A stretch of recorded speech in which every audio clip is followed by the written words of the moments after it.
Today's episode of Fantasy Fiction is brought to you by Audible.com. Get a free audiobook download at audibletrial.com/fantasyfiction. Over 100,000 titles to choose from for your iPhone, Kindle, MP3 player, or Magic Stone. Today we're recommending The Eye of the World, Book 1 of The Wheel of Time by Robert Jordan. It's a 30-hour book, people. Think of the value. Once again, that's audibletrial.com/fantasyfiction for your free audiobook download. And if they ask, tell them Snickerdoodle sent you. Reese's can suck it. In the land of fantasy, on the fields of fiction, there rode two knights across the plains. Two thieves of the night, two warriors of honor, in the shadow of the mountain cry their name.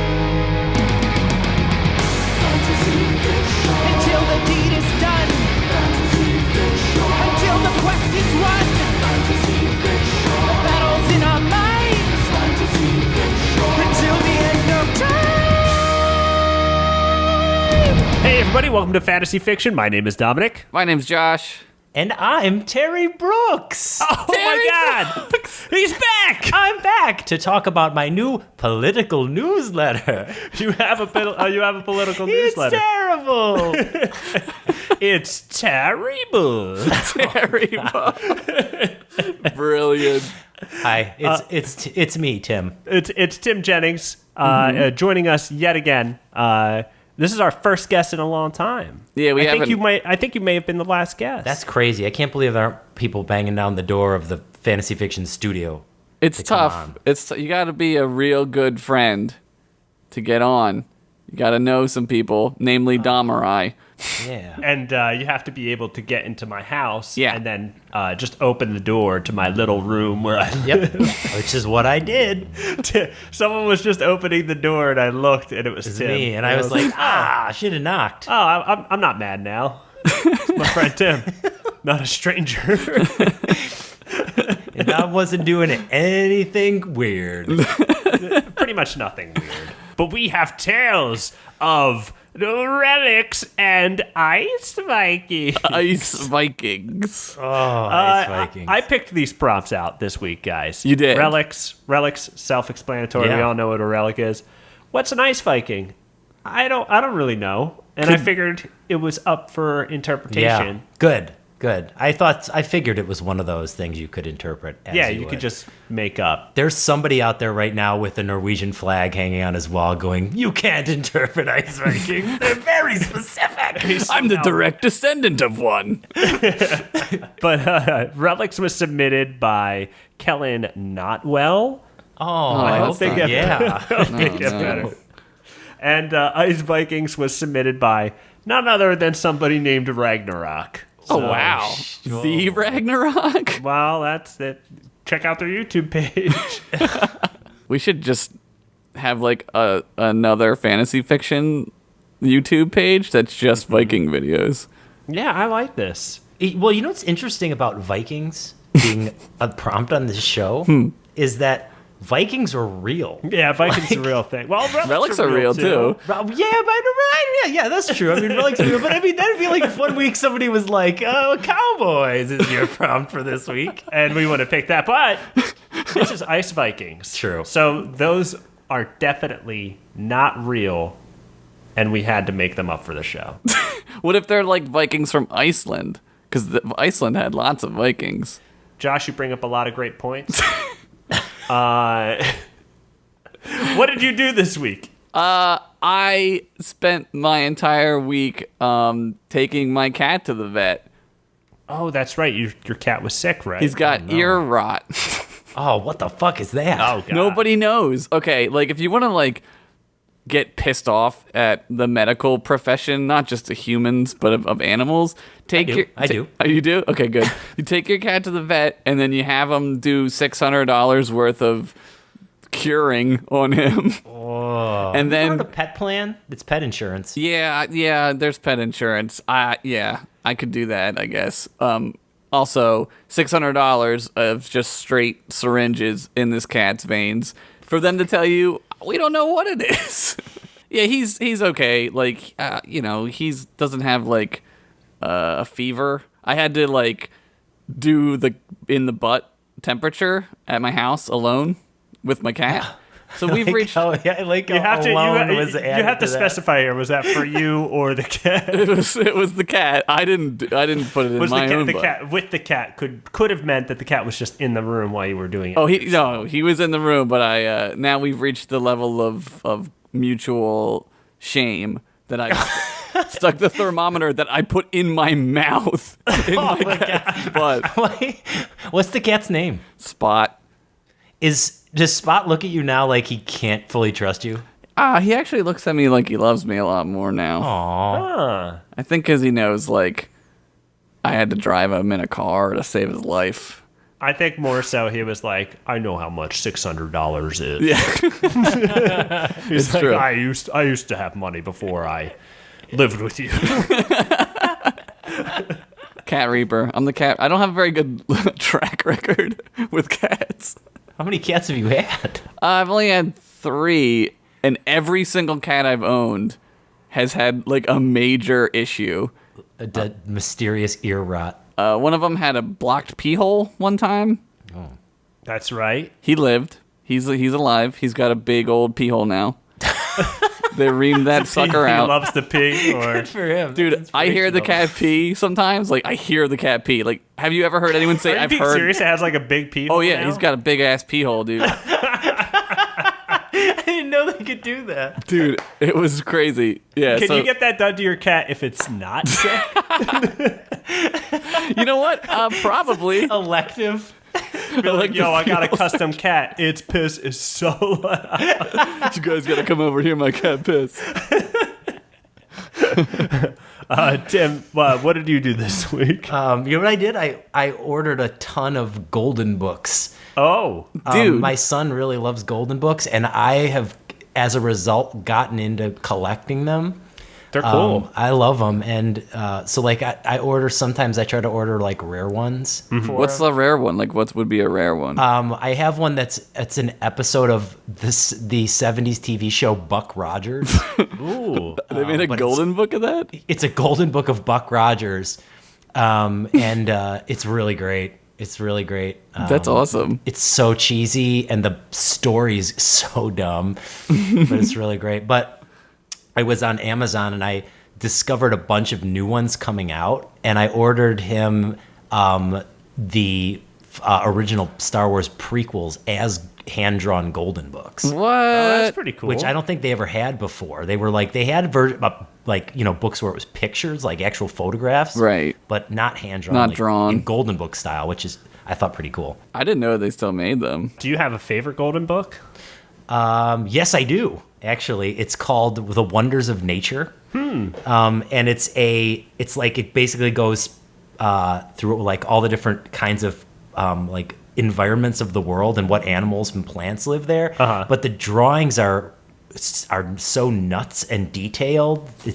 They're really great. But there's this one great page where there's these 3 kids at an aquarium looking at you from the other side of the glass, and they all look What? like characters from a horror movie.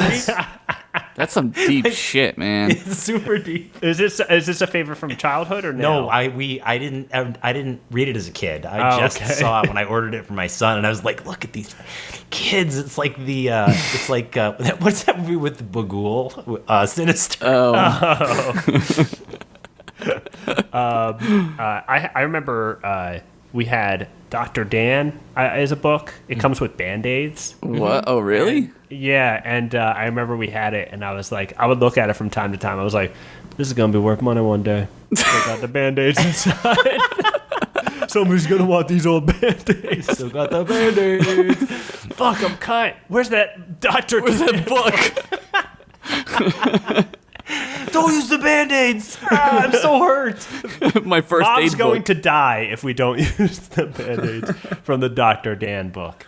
Guys, I got to tell you about what I did this week. What'd you do? I watched Jackie Brown last night for the first I fucking time. love Jackie Brown. Yeah, that movie's awesome. It's great. I love that movie. Now I'm trying to remember what Jackie Brown was about. Well, Jackie Brown is a film about a heist, kind of. Yeah, It's like sorta. They're going to do this exchange, and they're going to make off with some money. Yeah, there aren't really a lot of movies about just even people of that age. Like the one, what's his name, is talking about how like he's like, oh, I went and got like hair plugs. Like you don't see that in movies. Characters being like, I went and got hair plugs. Oh yeah. You know. I feel like it's a lot different than the other Tarantino movies. Like, it still has all of his things that he does, like the long monologues and stuff like that. It's a little more subdued. It's not super Tarantino-y. Yeah, it's pretty chill, actually. The pacing is real natural. It's a lot of fun. I like that movie a lot. He would never make that movie now. You don't think No, so? I don't think he would. He's gone full-blown, like, I'm making crazy shit. Yeah. Yeah, I guess so. It's subdued until Robert De Niro plows that blonde lady.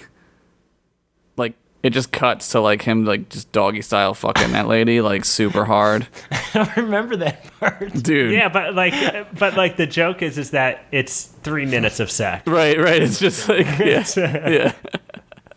But anyway, we have tales this week, don't we? We do. Let us get to them. By transitioning. Some sort of transition goes here now. All right, let's do it.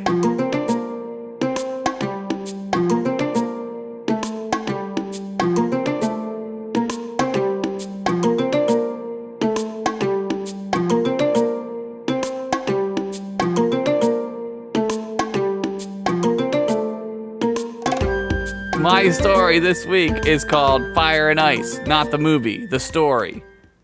Oh, I've heard about this. I've heard about this. I heard the story is better. It's like the book. It's like the book, but it's not like the movie.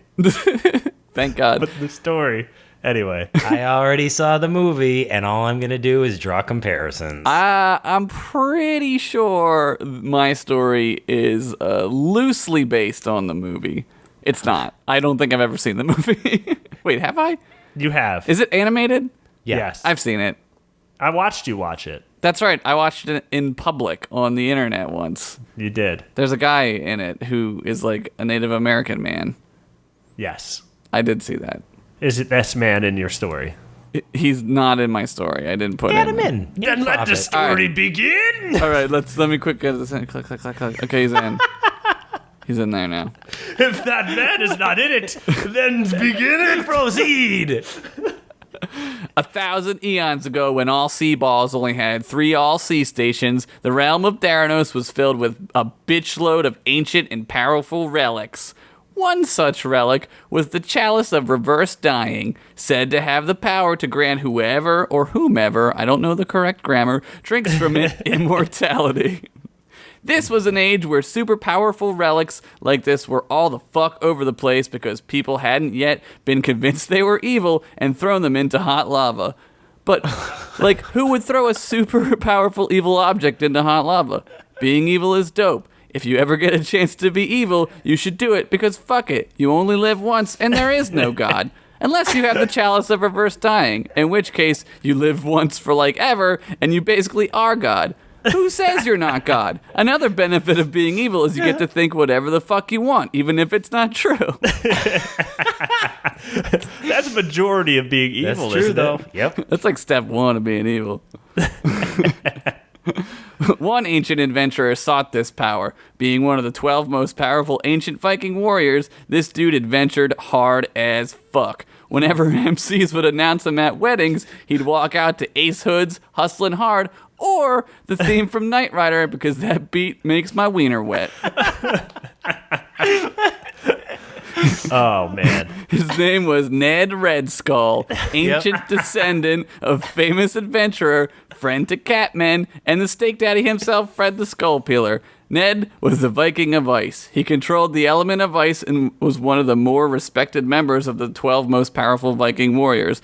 Not like that jit-faced Crom Cloudbeard who controlled the power of clouds. What the hell are you gonna do with clouds, you fog-ass bitch? Get the fuck out of my story, Crom. Wait, so this is Fred the Skull Peeler's brother? It's his ancient descendant. Oh. From a long time ago. Like, I don't know, maybe it's his granddad. Maybe it's more than that. We don't know. We don't know. Wow. It's not in this story. That's my favorite. Wow. Wow. Ned had been climbing up Mount Pringles for like 7 straight days with nearly no sleep. Eat Pringles. They'll give you the strength to climb up mountains. Buy Pringles and listen to fantasy fiction every other Moon's Day. If you want your product to be placed in a story, write to us at fantasyficpod@gmail.com. We accept swords as payment. We do accept swords as payment. That is true. Dude, be stupid not to. And we've yet to be paid. We're gonna problem. we're gonna hit the mother load one day, Dom, with swords. We will. Mount Pringles was a snow-capped death trap that was basically if Mount Everest was possessed with the soul of 2 Jeffrey Dahmers. Oh my God. But That's evil. That's super evil. pretty evil mountain. Don't read that Wikipedia entry before you go to bed. No. What, the Jeffrey Dahmer one? Don't. Did you know that his dad? This is a tangent. Did you know that he had a hand in a box under his bed and his dad found it, but his dad didn't open the box because he kind of knew. Whoa. Hey, Josh, Dom and I are going right to bed after this is over. Don't tell us But you that. guys have a sleepover. I don't have anyone. Yeah, you're spooking yourself out over there, old Mr. Skeleton. I got a cat with ear rot. I gotta give him medicine before I go to sleep. Bullshit, Your place is all fucked up. dude. You want to sleep over my house one night and just like turn all the lights off? Yeah. I called you Mr. Skeleton, by the way, I didn't even because I think you got flinch. some bony arms. Thank you. I have arm anorexia. Thanks for pointing that out. Oh, God. $600 down the tube. But he'll love me more afterwards. All right, where were we? Bodies were strewn all over the slopes, not just of adventurers searching for the chalice, but anyone unlucky enough to be stuck on its deadly incline. While Ned was walking, he saw the bones of several 12-year-old boys who had died looking for their football after their one friend their mom told them they had to be nice to kicked the ball up the mountain.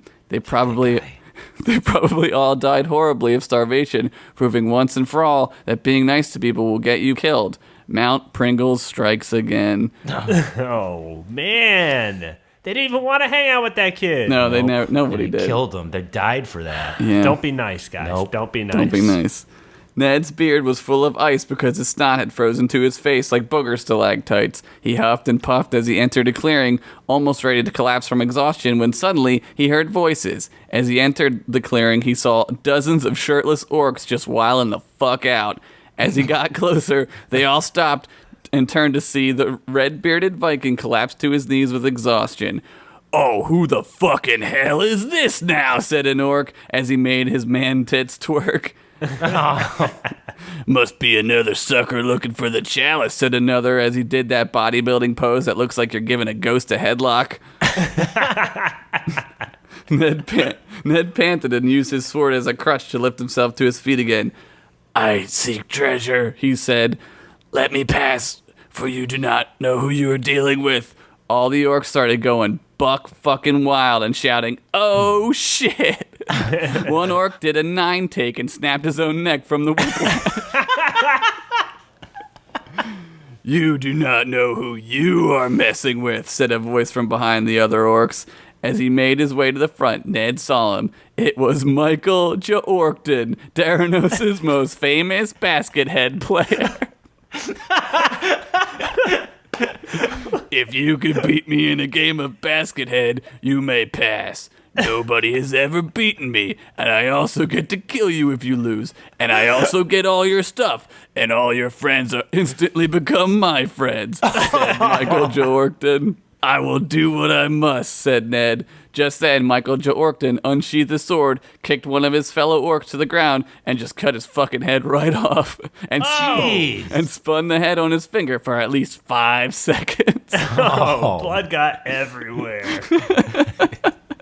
You know what, though? I mean, that guy was expendable because he probably got that friend from somebody else anyway. Yeah, you're It wasn't right. one of his real He friends. was like, I'm about to gain, I don't know, 3 friends at least, so I can lose this one. Right. You can. It's like you play with like your toys, like you're nice to your, but when you play with your friends' toys, you like break them because you don't care.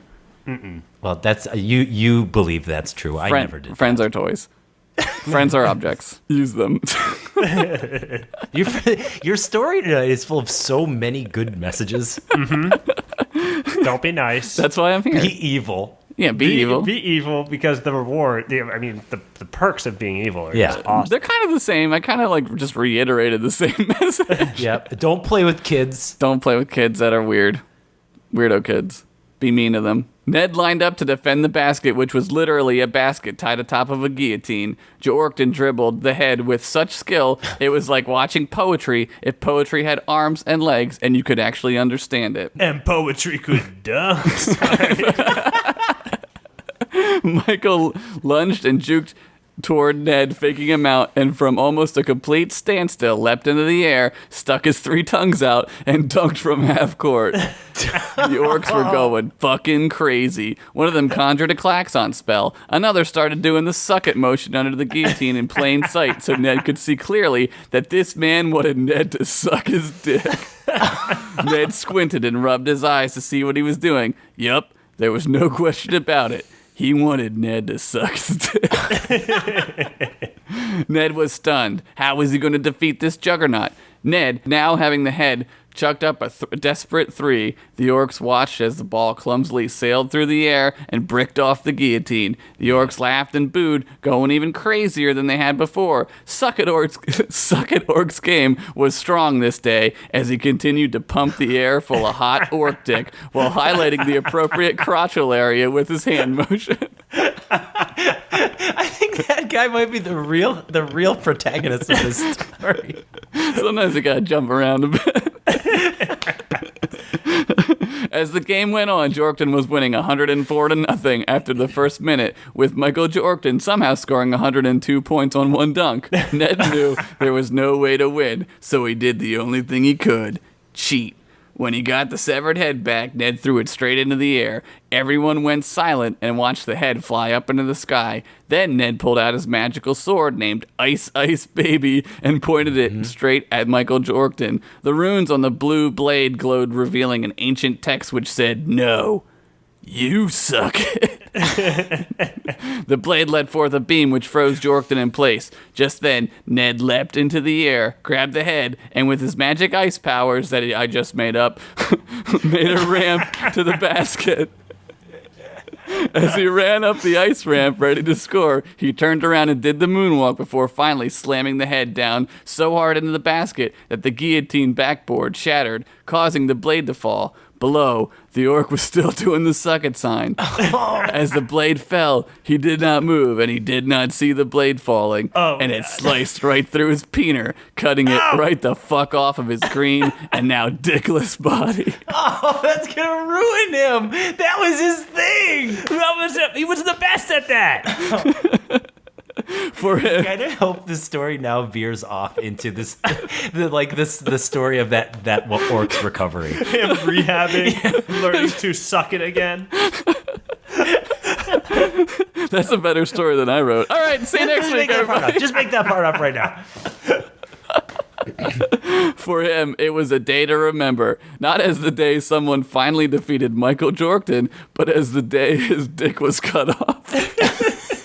Hundreds of miles away in a tree, a baby merkmonk was napping quietly and contently in his crib when suddenly he was awakened by the shockwave of a broken backboard and immediately pooped his diaper and started crying. Was this what caused his hatred for loud noises? Or was it the fact that his mother didn't come in to comfort him because she was in the other room giving his merkmonk dad a slobbery beej? It was probably the second one. By the way, that's exactly what parenting is like. That's the real story right there. Trying to find time to just get your freak on, so your kid doesn't know. all issues come from Dad not coming into the room because That's right. he was busy. That's right. He was busy. Busy getting busy. The orcs fell silent as they watched helplessly as the ice consumed Michael Jorkton. With his last breath, he summoned Ned over and spoke. You got game. That's how you ball. You may pass. Mad respect, he chattered as the ice finally consumed him, freezing him solid but not killing him so that he can appear in later stories probably. Later, future other basketball-related stories. Yeah, man.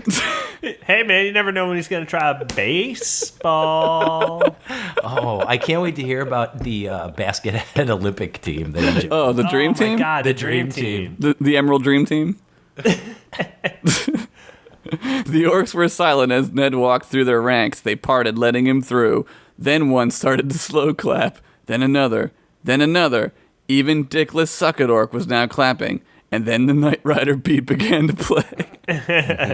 Soon Ned reached the cave at the top of the mountain. He went inside and followed the caverns for several more days that aren't important because nothing cool happened until he got to the treasure room at the end. Inside, he saw a golden chalice sitting on a pedestal made from a spine of a long-dead drake. Not the dragon, the rapper. Whoa. Got a timeline as to when this takes place. Triangulate it. As he made his way toward the chalice, he heard a loud boom. From the ceiling descended an ancient and powerful fire guardian. Ned stopped in his tracks and marveled at how beautiful the guardian was. She was made of fire and had a comely shape. Her eyes glowed red with rage, and her hair was red, also with fire, and she had a fire armor on. Basically, everything was fire. Did you think it was going to be that easy, Viking? Spoke the guardian. Easy, he replied. I just cut an orc's dick off. The guardian intensified her flame aura. You must defeat me, she shouted, then punched Ned with her flaming fist right in the face. Ned reeled back and felt blood trickle down his lip. Then he touched the red-hot blood and was shocked. Nobody makes him bleed. Nobody makes me bleed, he yelled, then punched the guardian right in the face. You piece of Viking shit, she yelled, and spun-kicked Ned right in the head. Ned slowly recovered and landed a crane kick right to the fire guardian's fire crotch. The two slugged it out and landed several more blows to each other.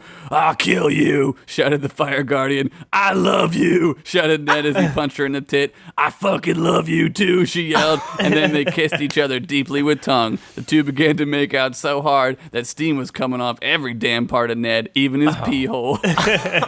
They started ripping each other's clothes off, even though the fire guardians were made of fire, which we established earlier. Soon the entire cavern began to melt around them as they performed every form of oral known in Theranos, which at the time there were only 3 kinds. The walls began to shake and collapse. The chalice fell off the pedestal and slid around on the now slick, wet floor as it began to melt. The cavern was now like some sort of physical metaphor for the fire guardian's pussy. Oh, wow. Suddenly, the entire cave began to collapse as the mountain itself began to melt from the heat from the fuck sesh that was raging on inside of it. Ned grabbed a shield. Ned grabbed a shield from a dead warrior and stood atop it, grabbing the fire guardians, whose tits were looking so awesome right about now. As the mountain collapsed, the two surfed down an avalanche of ice. While they continued to bone, they were standing 69ing as Ned did a backflip off of a jump. Ned didn't know which hole his peener was going in, and he didn't care. Oh, my God. The chalice fell into a pit of fire below the mountain, never to be seen again. No, really, it's not coming back, so just forget about it. Get over it. It's gone. Back to the sex now, and enough about that stupid relic. Ned was doing front flips while he was performing the best oral anyone had ever given anyone. Her pubes were more red than even Ned's, which was pretty damn impressive. I mean, you could land an airplane on how bright his pubes were if airplanes existed, but they don't. They were standing boning like they do in porn, which meant you knew Ned was strong. The fire guardian rubbed ice cubes that she got somewhere on Ned's nipples, which were pierced with a chain running across from nip to nip. A dog tag rattled around his neck that only read, Big Bad Ice Boy. This was much better than jerking off to icicles that look like tits, Ned thought to himself. It was as he buried his face into the guardian's booty. As they reached the bottom of the mountain, the shield came to a stop. All that was left of Ned was a charred skeleton. Oh, my God. The fire guardian hopped off his charred dick and evaporated into the air, never to be seen again. Or was she?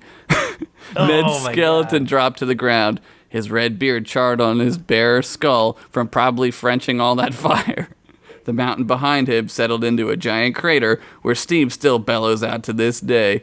Ned's remains laid silent for a moment. His quest was a failure. He hadn't achieved immortality. After a second, Ned's skeleton turned his head directly to the camera and said, "I jitted so hard." Finn. Wait, so was he burned by her booty when he motorboated her butt? He was just going hard, man. He just died. Or did he J so hard that all of his life shot out of his butt? He should have drank like a Gatorade or something. Yeah, dude. I mean, post-workout Gatorade. He should have drank it from that chalice. If he did, they'd still be fucking They'd right still now. be going. Yeah, man. Shouldn't have dropped that chalice, man. Bad choice. Their fuck session killed all those orcs, by the way. That mountain collapsed. They're it's done. dead. Oh wow. No one's going to ever know what happened. Court's gone. So was that like how when we had like this dinosaur era and there was all these volcanoes going off? Mm-hmm. In Daranos, they all went off because dudes were just fucking. Dudes with fucking side mountains. Elementals fucking each other. And it just killed pretty much everything and brought forth new Earth. Science has yet to determine if that's what happened on Earth. Yeah, they haven't said that it hasn't happened that way. So. There's no proof that it hasn't. Prove me wrong. I'm evil. I think whatever I want.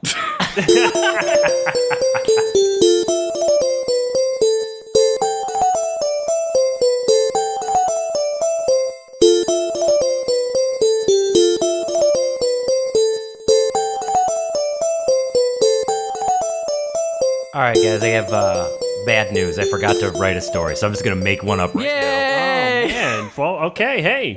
Do it to it. All right. For those of you out there who have not heard the previous episode I was on, this story takes place in a world I made up in that episode. Yes. And I'm going to do a little recap at the beginning of this story. Oh, okay. So that, because there's important. Do you need like recap music? Like, okay. So this is the pre-cap. This is a pre-cap. This is a pre-cap on the recap. Just to let you know it's going to be happening. Okay. All right. Mm-hmm. All right. This story is called Of Ice and Men, a.k.a. Good Times with New Friends, a.k.a. Ghetto Fantasy.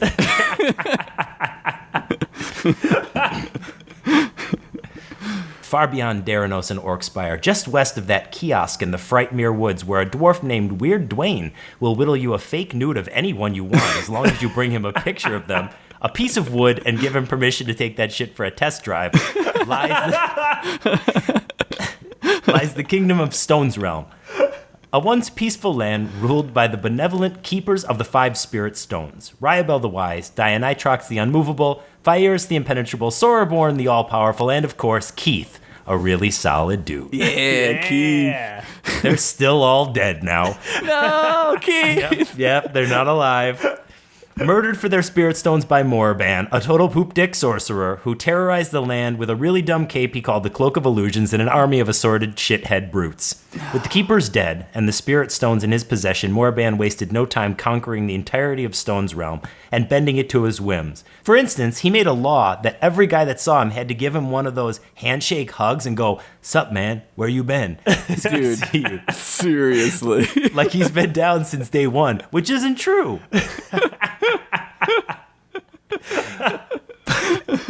Plus, he's always got cold, sweaty hands and only wants to talk about this ziplining trip he went on once.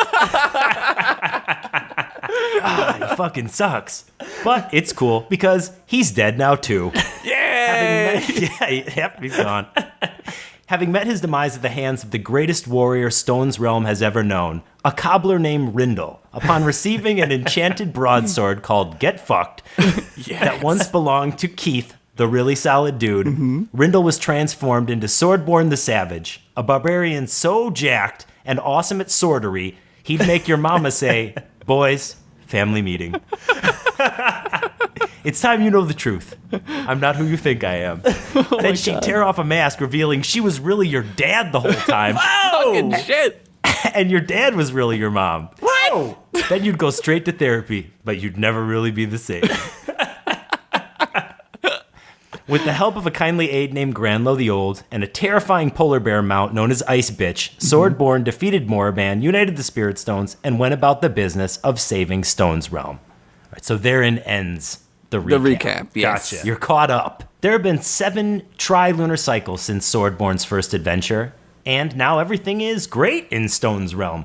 The streets are safe to roam at night, even in areas you just go to buy drugs or accidentally pay a ladyboy to touch your girt-worm. Girt worm. Jesus Christ. Jobs are on the rise, and kids spend their days hanging out with their pop-pops and nanas. Because in this new enlightened world, even the children know that life is fleeting. And if you don't grab it by the dick hairs, it'll get away from you. That's so And true. by you, I mean you, the listener. If you still have a pop-pop or a nana, give them a call after this show. Tell them you love them. And if you don't have one, go into the home of a random old person and hug the shit out of them. They'll be down. Today is a special day in Stonesrealm, as a much-anticipated monument to Keith, the really solid dude, was being dedicated. Looking on at the festivities is the king of the realm, Swordborn himself. Oh, shit. Yeah. He smiles and surveys the crowd and realizes that for the first time in a very long time, his people are happy. Suddenly, pain, sharp and instant, rings through Swordborn's head, face, general torso region, butthole, and everywhere else. Rise and shine, Dick Taste, he hears someone yell. And then boom! Swordborn opens his eyes. Yep, that's right. He was dreaming. Oh, psych, you dummies. I got you so hard. Man, I should have known. I fucking got you. Oh, All the I got you clues so were there. bad. Life in Stonesrealm isn't good. In fact, it's worse than ever. God damn it. Sure, Moraban was bad, but now no one's steering the ship, and it's bedlam. Roving armies vie to take control of the realm, and Swordborn is currently a prisoner of one of them. Oh, my God. Swordborn had made it his mission to root out all former Moraban thugs and kill them in the face with Get Fucked. The journey itself had been fraught with danger and adventures. Adventures you'll never hear about because I'm lazy. Most honest sentence ever. This narrator fucking punked us and then just told us he's not going to tell us that much more. He does whatever he wants, this narrator. That's what he wants. The piece of paper he's holding doesn't have any words on it except fuck all. That's what it says on there. Let's just say that along the way, our hero grew a beard, started believing in ghosts, became a master puppeteer, and befriended a Cyclops who I'm not saying is the same one that's in Krull, but totally is the same one that's in Krull. We've referenced Fire and Ice and Krull. One more, boys. The quest had led he and Ice Bitch into the frozen wasteland of North Stonesrealm's most northern point, where, because of some bullshit, they became prisoners of the Troda, aka the Toke Zone Mafia, a name only used by these 2 dudes in the group, Dave and Travis, who tended to the Pomerantz in the stables. They were not well liked among their people. This group of seafaring Vikings and their ship became lodged in the ice north of Stonesrealm. Though they knew nothing of living in a frozen wasteland, they embraced their new ice home and have been there ever since because they are dumb and couldn't think of a better way. Hundreds of them die each year. Oh my God. Get up, snarled the guard as he once again hit Swordborn in the face with a frozen bucket of water in lieu of the regular not frozen prisoner wake-up water a guard would usually use. They have like a special trough just for that water. Yeah, well, they don't know how to live in a land that's frozen, so Yeah. all their methods don't work. That's true. Yeah. Gurtax is expecting you. Mind if I clean myself up? Asked Swordborn. You can clean up D's, replied the guard. Swordborn stared the guard down. I said D's.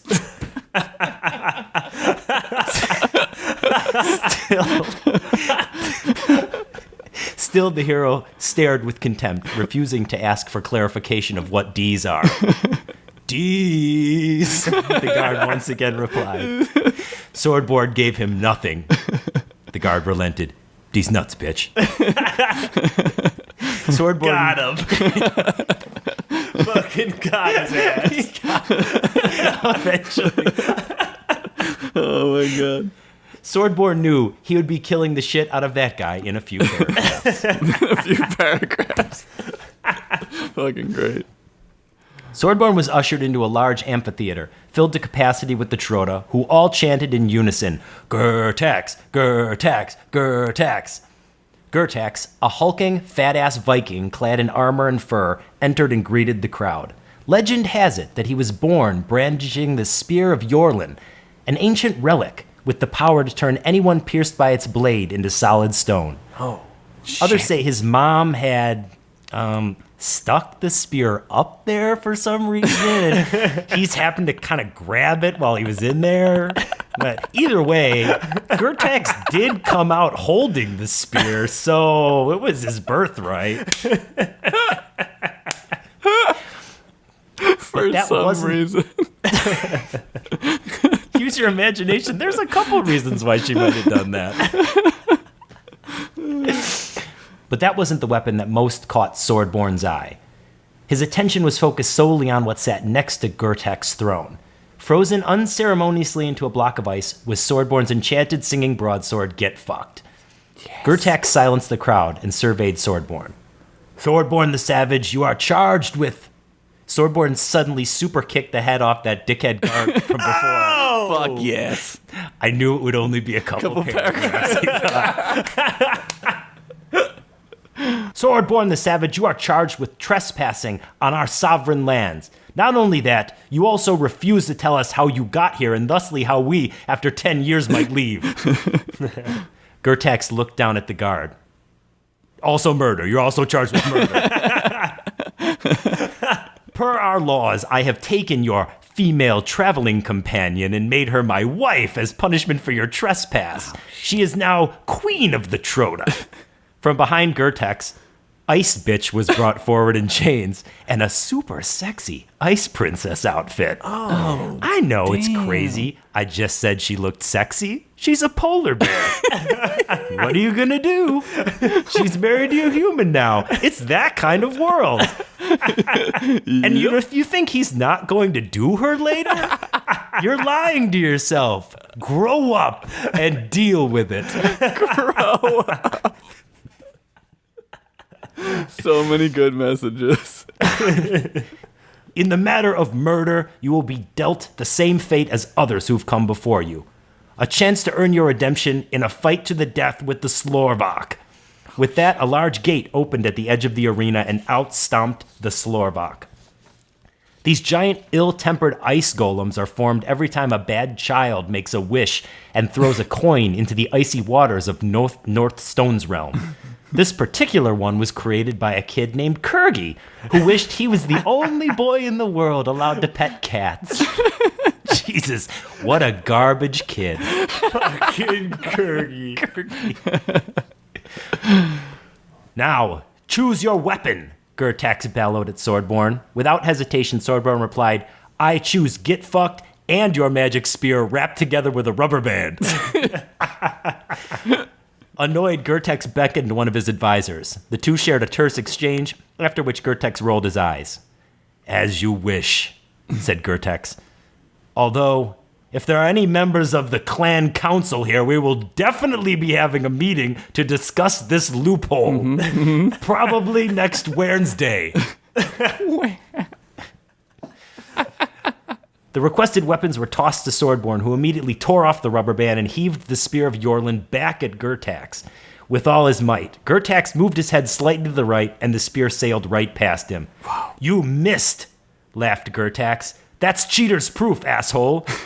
The Troda booed loudly. They hated cheaters and proof. The Slorvok roared and advanced on Swordborn. The barbarian readied himself, and then, as Get Fucked began belting out for whom the bell tolls, yes! He leapt up and threw himself directly into the mouth of the Slorvok. Swordborn then began punching, kicking, and sword-chopping the creature's icy insides as the beast roared, Jesus. And a subtitle appeared below it reading, All there is pain for me now. May sweet death claim me soon. Goodbye, my icy home. No one read my journal, please. All that. When the punching and chopping, kicking, super kicking, and swording were over, all that was left was a small chunk of ice that Swordborn had fashioned into a key. He nonchalantly threw the key directly into the lock on Ice Bitch's restraints. As the chains fell off, she roared and then lost her fucking mind, charging directly into the crowd and systematically throat-biting everyone in attendance one by one. To this day, survivors of her attack won't speak of what they saw that day.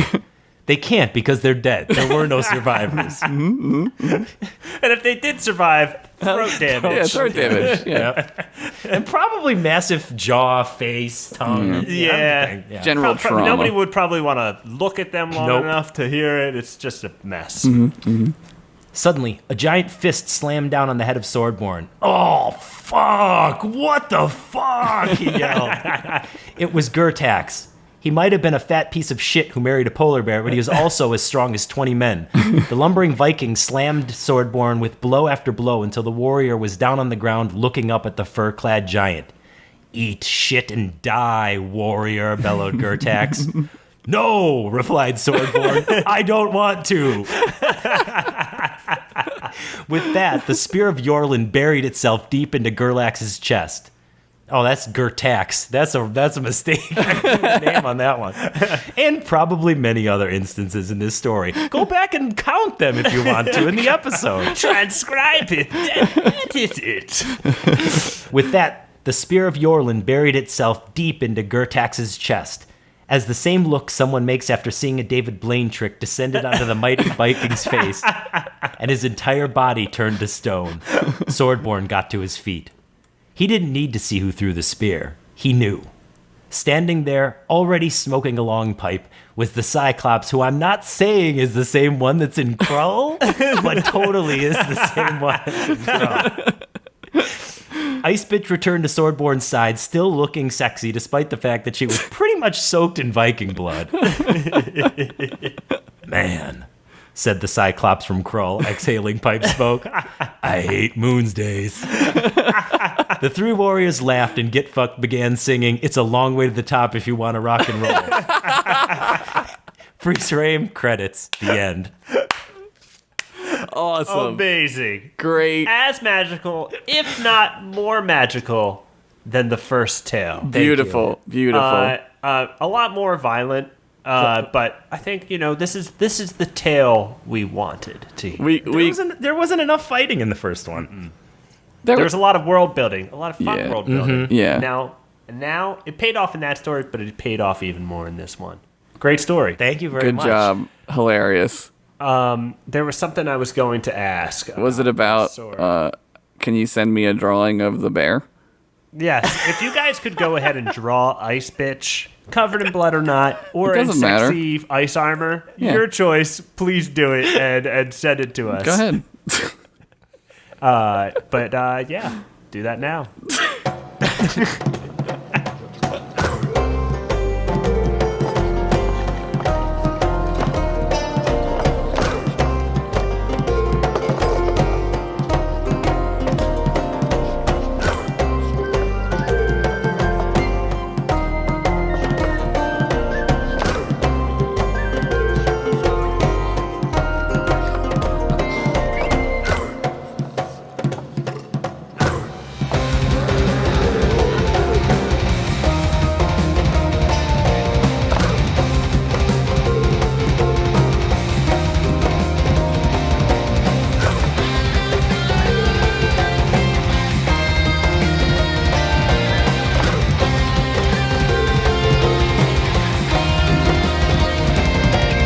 All right, Josh and Tim, are you ready for my tale of relics and ice Vikings? I'm fucking ready. I'm so ready. I'm so ready that my readiness is itself a relic.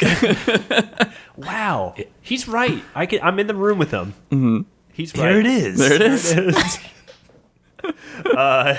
Okay, so this story, apparently in a story, someone left a comment and they were like, I want to hear more about Dueling Dudes by Daniel J. Noodleman, which is a book that I established in an earlier episode that people in Orkspire really like to read.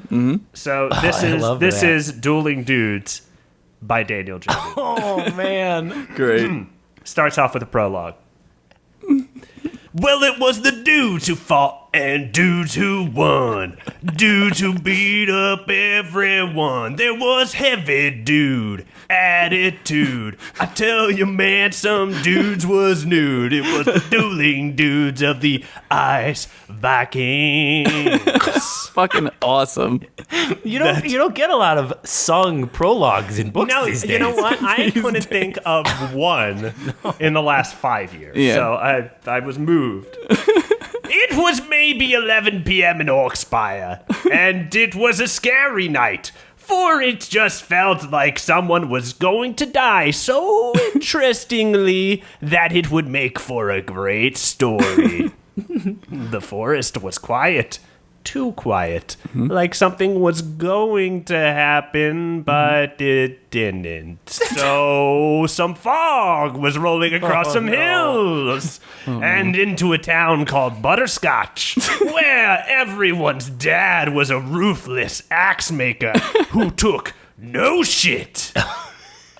The fog was just rolling through the streets and through some alleys, and maybe it fogged up some windows and stuff, and hey! Shouted a man wearing a nightcap from a window. Get the hell out of here, you narrator. No one wants to die. Bees attacked this man. Bees. Oh, dear God, shouted the man as bees flew into his pee hole and stung his balls. God damn. God. Oh, that should have been in a Candyman movie. It was cut, actually. This was inspired. I should have never stood up to him, the man added as he cried. The man died from pain several hours later. Oh my God. The worst death. Anyway, let's travel to the great ice mountains of the north, where inside dwell the Ice Vikings of Orkspire, a very specific race of Vikings that claim to be carved from the mountains themselves. Dude. Though none of them are made of ice, and I should have researched this more. Look, I didn't say I was a great narrator. I just saw this open book, and I just started making things up. Ice Vikings from all over the mountains filled the great hall. On the ice throne sat the dying king during the last minutes of his reign. Oh, his jeez. beard was long and his clothes were pajamas, because if you're gonna go comfortably. Yeah. That's true. Yep. Yeah. By his side was Dolamore Dude, his brother Viking by blood. The king's breathing started to go. Oh my God, this is dark. You know, that's how you know you're about to die, is when your breathing starts To go, yeah. It's no good. You might as well just get a new body. My breathing's acting up. As he struggled to stay alive for a few more moments, he mustered his remaining strength and said, "Peace out." Best death. He then died, turning completely to ice, then exploding and shattering himself all over the people who were watching, and they were Holy grossed out. Shit. Isn't that, though, tradition? That's how the king's supposed to go. So some of them were into it, but mostly they were like, this dude was just some dumpy guy in his pajamas. Okay. A single tear slid off of his brother's face. It froze as it fell, crashing apart as it hit the throne room's ice tile. Oh my God. Somewhere, the beginning of The Cure's disintegration started. The song, not the entire album. Yeah. Well, sighed Dolamore, we know what must be done. Huh? Asked the Viking guard. Dolamore looked around the room for a moment, expecting at least one person to know. Finally, he sighed and explained. We hold a duel to the death tournament for the Ice Horn to decide who leads the Ice Vikings. Mm-hmm. What? Replied the guard. Holy fuck, shouted another guard at this outrageous news. You guys didn't know that? Asked Dolamore. How could we have known that? King Dude has been ruling our people for ages. He's the only king we've ever had. Yeah, Dude was like FDR, said a dimension traveler who had been laying low with the Ice Vikings for... Holy shit, that's canon Wait as a fuck. minute. That's canon as fuck. He Whoa. better not be using science to travel those dimensions. Who the heck is FDR? Asked a particularly buff guard. Not wanting to blow his cover, the dimension traveler thought quickly. Oh, it stands for Friggin' dad, right? Remember how old dad got? Man, we had some old dads, said the moon human as he adjusted his dimension helmet. What the fuck? The moon human? What the fuck? Oh, God. Yes, replied the buff Viking. My father did live a long, unfulfilled life. The guard stroked his beard and thought about the ice bike his dad said he'd build him one day, but never did. Oh my boy. God, dads. Fucking friggin' dad, right? Friggin' dad, right? Friggin' dad. FDR. Oh, yes, shouted an old dude covered in rags and all the way at the back of the hall. I'm finally going to have my chance to rule. The old dude tore off his rags, revealing a body that looked like it had been sculpted by the gods. Damn. Whoa, said a Viking with a skull in his beard. That's kind of an evil thing for you to want at this point in your life. You sound like you're crazy for power. You're damn right, replied the old man as he posed in several fighting styles. I'm going to change all the rules. No more solid food. Damn, he is old. Everyone hated this guy. Some people who weren't going to enter the tournament walked over to an open table and started a sign-up sheet. Dolomore kicked the doors of the ice castle down with his timberlands. The dueling must start now, asked the guard. The dueling must start now, asked the guard. Right now, in the middle of the night? Dolomore turned back to the guard. There is no time. The dudes must duel. Dudes had to duel, even if they were brothers. Dudes had to duel.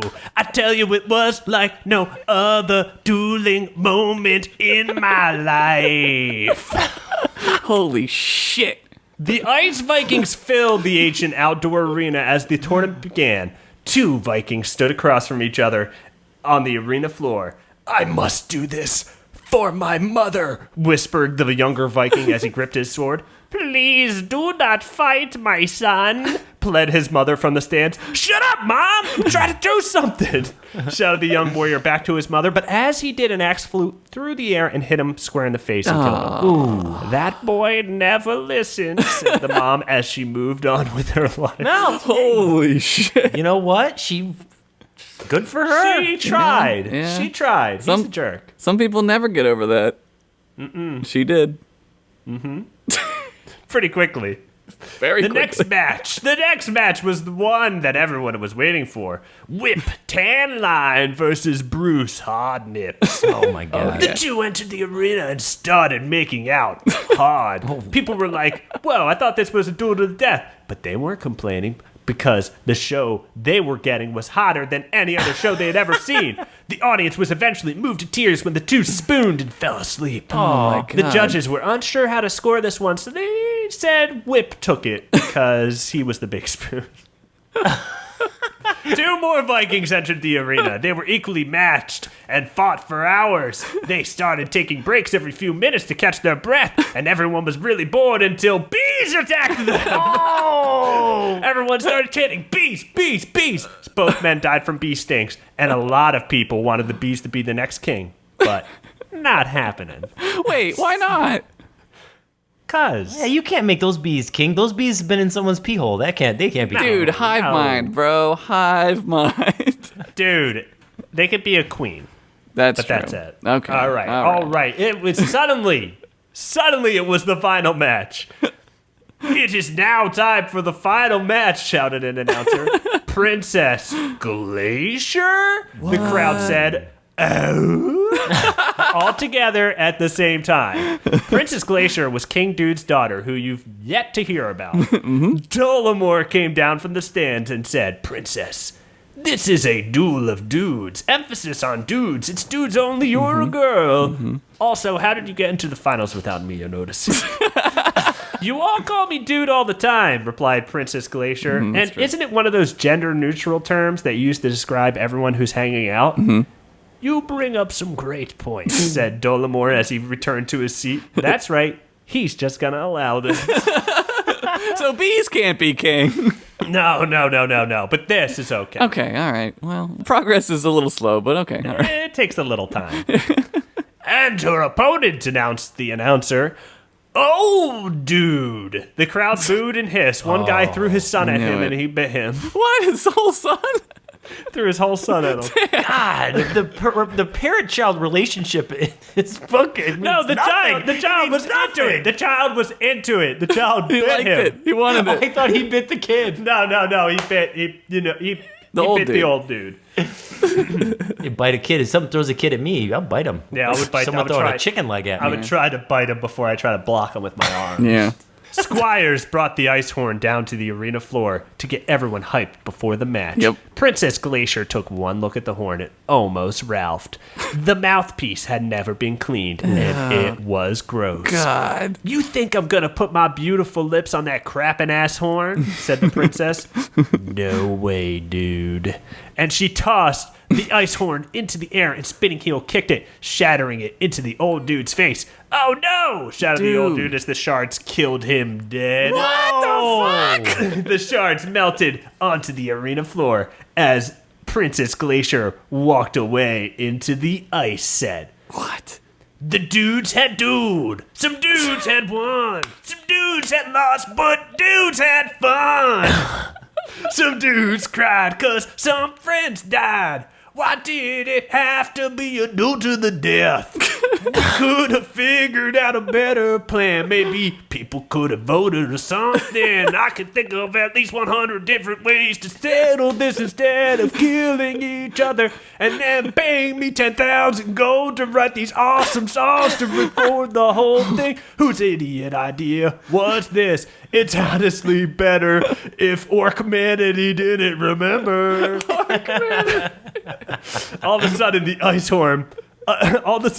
horn reformed like the T-1000, and everyone was shocked, especially when it said, "Duel, you dudes." And the dueling continued. Oh my God. Oh, the end. What? The end. I get why that book's so popular now. Yeah, it's good.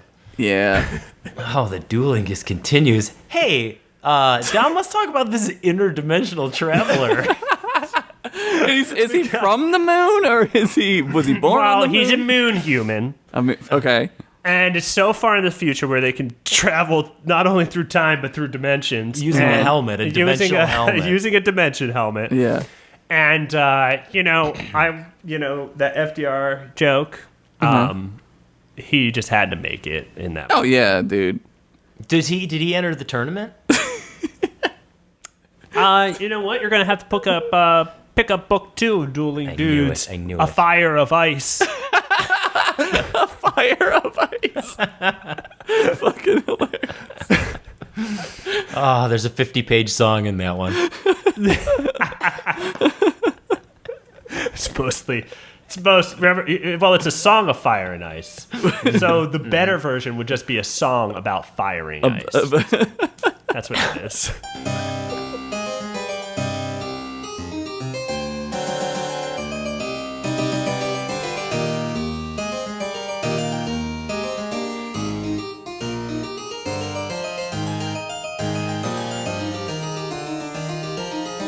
Tim, thank you for joining us on thanks for another having me episode back. of Fantasy Fiction. We have to have you back soon so Yeah. we can hear more. I love you.